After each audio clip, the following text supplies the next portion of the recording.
sedekah akbar dengan 1000 anak yatim dan penghafal Quran. Belum pernah dibuat nih di Pontianak. Nah, gitulah, minta restu sama mama. Mak, boleh enggak Mak, abang mau bikin sedekah akbar 1000 anak yatim? Wah, bagus tuh, tak pernah ada di Pontianak. Bikinlah yang bagus, kata mama.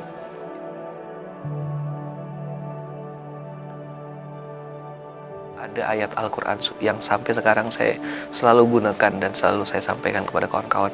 Surat 47 ayat 7. Intan surullaha yansurukum wa yuthabbit aqdamakum. Jika engkau menolong agama Allah, maka Allah akan menolong.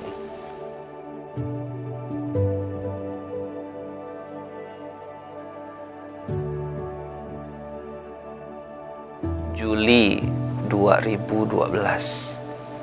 Juli 2012 itu saya merecall, manggil kawan-kawan, manggil orang-orang yang saya kenal. Yang pertama kali yang saya ajak ya Bang EN. Karena Bang EN ini kawan saya SMP. Waktu itu 2012 beliau lagi di puncak-puncaknya gitu ya.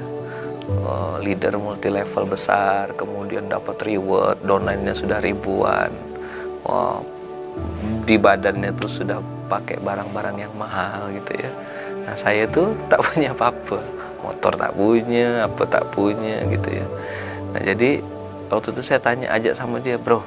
Saya bilang, mau udah ikut. Saya mau bikin event nih, mau bikin program, namanya sedekah akbar. Nah, itulah muncul kalimat sedekah akbar itu.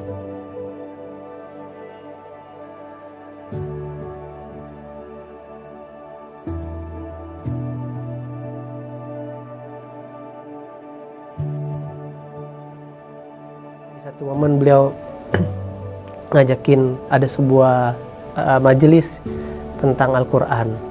Nah, di situ awal pertama kali saya secara pribadi datang ke majelis ilmu yang menurut saya awal titik balik saya kenalan sama Quran.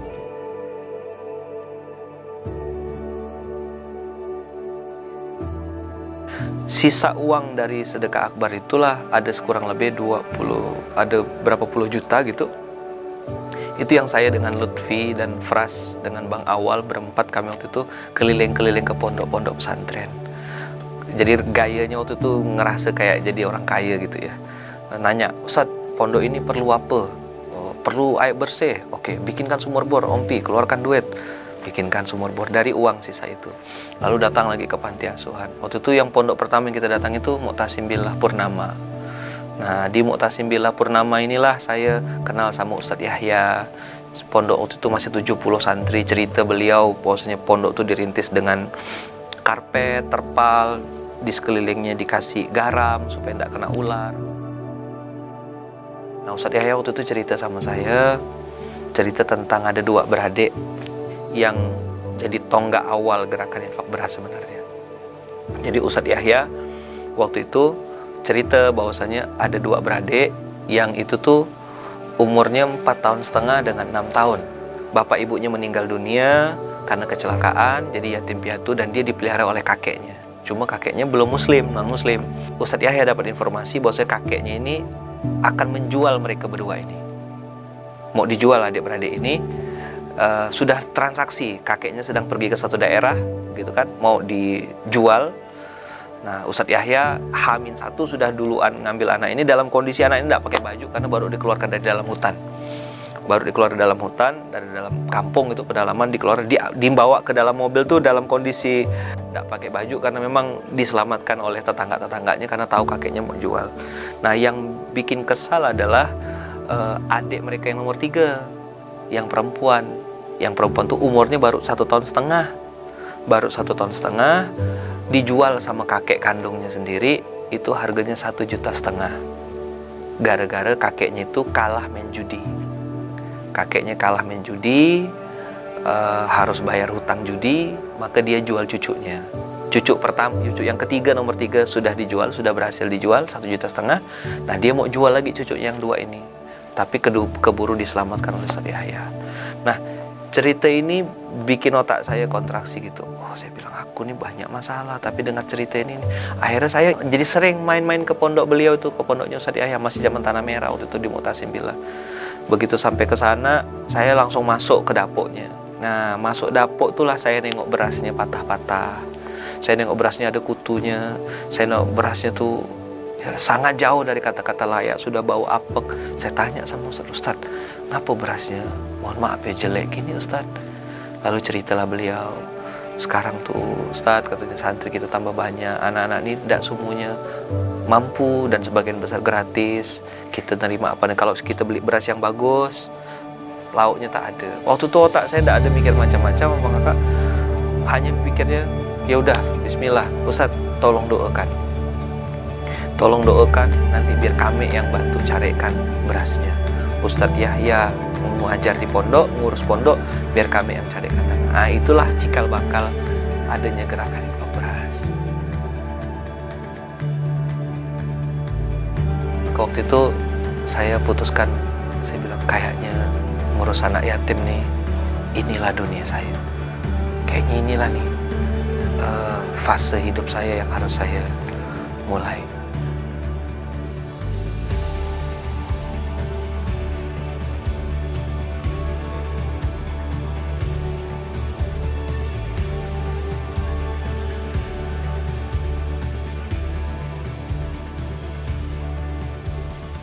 Dari awal Ustadz Lukman tuh udah punya banyak mimpi gitu, sudah punya banyak cita-cita.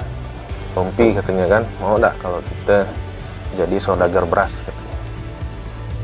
Pikiran saya saat itu saudagar beras mungkin jualan beras. Maksud saya saudagar beras ini adalah kita bagi-bagi beras katanya kan, membantu anak yatim dan juga membantu pondok-pondok katanya. Terus Bang, saya tanya, berasnya dari mana? Nah, kita carilah, kita kumpulkan uang dari kawan-kawan yang kita kenal, dari keluarga kita, barulah nanti uang itu kita belanjakan beras. Nah, kita lah yang mengantarkan berasnya ke panti-panti. Jadi singkat cerita, ya udah kita Bismillah bikin gerakan. Awalnya saya Ustadz Lukman, Bang Lutfi dan awal. Jadi kita jalan, awalnya hanya 3 pondok. Keceriaan dari adik-adik itu kita juga merasakan kebahagiaannya. Mungkin itu yang dimaknai dengan sedekah kembali lagi ke kita. Bahwa kita yang beri, mereka yang menerima, tapi kita yang merasa bahagia. Jadi inilah yang jadi motivasi saya dan kawan-kawan pengen terus untuk berbuat. Dan akhirnya kita punya gerakan namanya Gerakan Infak Beras. Itu bulanan memberikan beras dengan beras kualitas terbaik.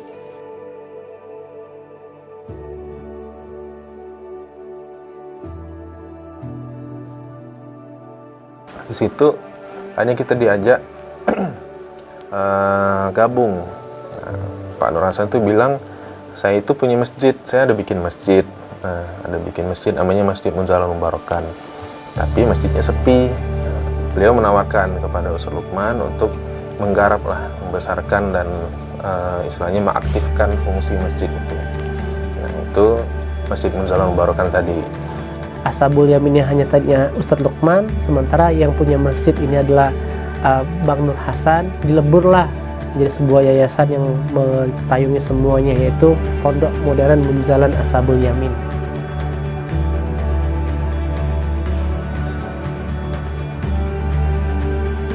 Saya merasa saya perlu Allah.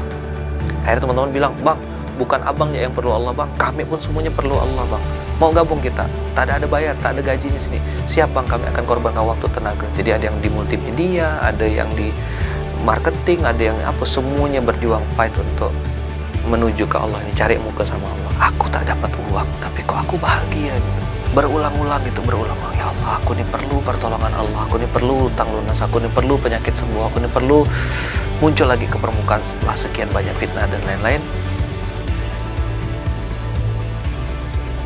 Berangkat dari buku Mustal Miskin itu, Ustadz mulai akhirnya dakwanya bukan hanya sekarang di Pontianak, kajian Hijrah Day atau klik yang dikolaborasi antara Kak Mira sama Ustadz Lukman ini, disitulah bagaimana mengajak orang untuk beramal soleh. Dan akhirnya terjadilah namanya Paskas. Sudah ada lebih dari 37 koperasi Indonesia.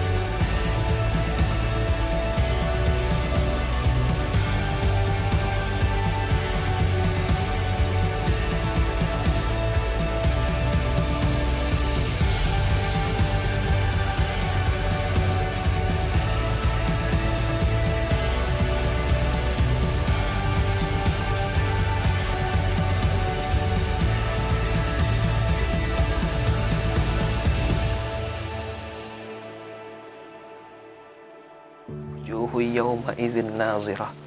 Wajah-wajah ahli surga itu hari itu, kata Allah, akan melihat wajahnya Allah, akan bertemu dengan Allah langsung. Bagaimana bangga perasaannya ketika kita bertemu dengan Allah yang menciptakan kita. Kita berharap bisa satu surga dengan Rasulullah, karena Rasulullah berjanji, aku dan orang yang mengurus anak yatim seperti ini di surga.